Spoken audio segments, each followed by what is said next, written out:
Hello, in this help video, I'm going to show you how you can get started quickly with HomeDiary. When you first log in, you're going to get to this page that's our dashboard. And the dashboard has quick access links and buttons to the various apps we provide as well as the content that you've created for your home. So let's just go ahead and get started with the timeline.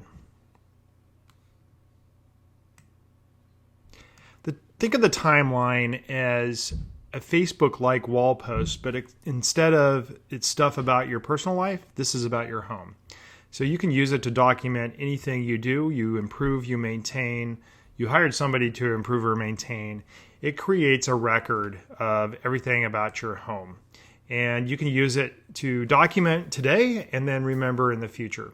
And the cool thing about HomeDiary is it's supposed to live on beyond your ownership of the home. So when the next owner takes over the home, they can take over the HomeDiary. They can get access, to all the timeline history that's home related. They can get access to the floor plan, and it can be a great tool for them, to use even before they move into the home. So in this example, I'm going to go ahead and log that I bought a pool liner, or I had it installed by a company called Watermill here in Seattle. And the interesting thing, and the reason why we created HomeDiary in the first place, is when I bought my home, it had a pool. I had no idea who put it in, what to do with the pool. I hired somebody to come out and give me an estimate, and the guy was like, "Oh yeah, I put this pool in 15 years ago." He went to the deep end. He sliced my vinyl liner. There's the serial number that every vinyl liner evidently has.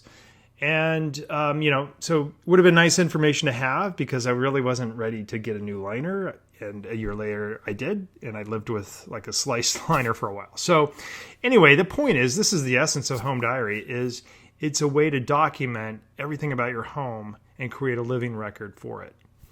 And, when you're out and about, if you're at Home Depot and you can't remember the paint color or the furnace filter size, you can come into the timeline and you can filter by space or by service provider or by time and find what you're looking for quickly and easily using the tool. So, we hope you enjoy it. And, we think it's going to be an awesome way to manage and dream and do more with your home.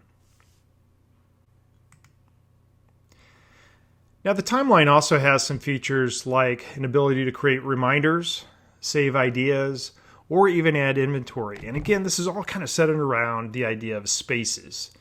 So you've got the kitchen, the bedroom, the bathroom, your office. They're all spaces, and they all can have a timeline entry, a reminder, an idea, or inventory items. And it can also have a floor plan space.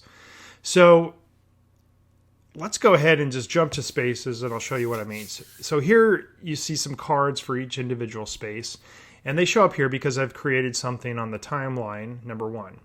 And you can see, how many timeline entries they have and those kind of things. Well, if you jump to the 2D and 3D designs, here you can see the bonus room and guest bedroom that I've kind of laid out just to play around with it, visualize it.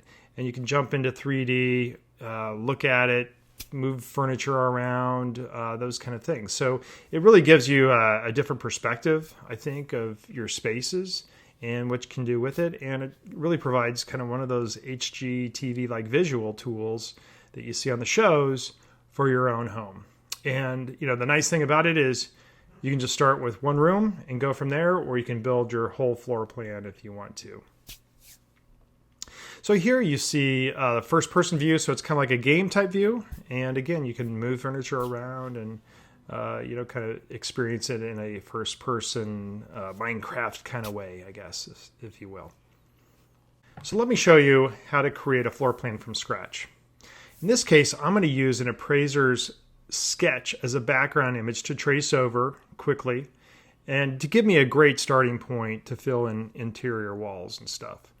So, when we bought our home, we got an appraisal because we had a loan, and this is the appraisal. So you can scan it as a JPEG image or a PNG, upload it as a background image. You can take a photo of it with your phone and upload it to your computer and upload it that way. But it's a great base to start with. But the first thing you need to do is you need to scale the plan so that everything subsequent is to scale. So you click the scale button And it tells you to draw the line. So I'm going to start on the left at the far edge, and I'm going to go over to the right. And because it's an appraiser sketch, the dimensions are typically the outside. So you kind of need to know, is it an interior dimension or outside dimension? And that will help you in your scaling. So now everything I've done for the garage, the main floor, the upper floor, it's all going to be to scale. Some other settings you might want to do, you might want to lock the plan so it doesn't move around as you're drawing. You can change the opacity so as you draw you can still see the background image and those kind of things. But let's go ahead and select build and then go to the exterior wall, and I'm going to quickly draw the outside of the walls. And the outside walls are at 6.5 inches. The interior is 4.5, and that's kind of standard in the US. If you need to change it, there's a little settings button that I'll show you in a minute here. But just trace your way around quickly. You can adjust any of these walls after the fact if you want to get it a little more precise. But basically here you go. You got a 3D floor plan and looks something like that. So pretty easy to create 3D. So let's go back. Here's the settings. So if you want to change your wall height or your wall thickness, you can do it there and apply it for everything going forward. If you needed to change an existing wall, you just click on it and you can see over on the right there's a thickness and a height you can adjust. Okay, so I'm just going to get it a little more precise for the actual measurements here of the floor plan. And then I'm going to go ahead and add in some interior walls. So interior, again, are 4.5 inches thick.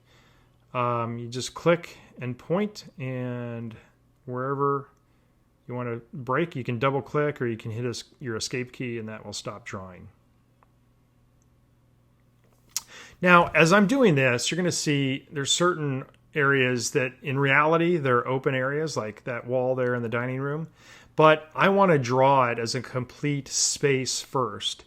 And then I want to come in and I'm going to hide the walls just by clicking that little eye icon. And the reason I want to do that is because in the concept of HomeDiary, again, it's all about spaces. So if I create the dining room as a space and it's defined separately, well, then I can relate things that are in my timeline to it, my home inventory, my ideas, etc. Including the floor plan itself. So some future enhancements will be ways to, generate a report for your kitchen, for example, print it out, take it to Home Depot or Lowe's, and you've got all the details you need for that space itself. So again, you want to draw the walls and then hide them, and those are represented by the dashed lines on the floor plan itself. You can then use our tools to add windows, doors, you can add furniture if you want. Change the size of the text in the properties box, even change the flooring or the wall colors or the ceiling colors. So it's a very flexible tool to get started. That's all for now. Please check out more of our help videos to learn more on how to enhance your own home diary.